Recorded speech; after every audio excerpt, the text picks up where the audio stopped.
Good morning. Ito yung delivery natin going to Malibay, Pasay. Ito yung order sa atin 1 month ago ng isa sa mga followers natin na balikbayan.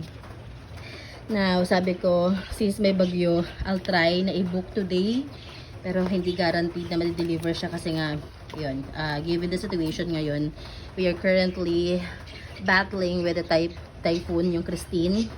Ang ganda mo nakuha ni ma'am, oh. Ito Syngonium aurea niya. Yung variegated elephant ear, yung ating TPP, ayan. At saka ito talaga. Ayan talaga, oh. Gumanda na siya. Ito yung mother natin na Varperu. Ayan.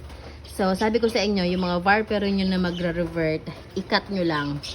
Yan, pagka-cut nyo, ang bagong suhi niya, may variegations na. Ayan na siya. Yan ang patunay. So, thank you ma'am sa pag-order. Yan, dumating na raw siya. Dito na siya sa Pilipinas and gusto niya na makuha kanyang plans. Thank you po.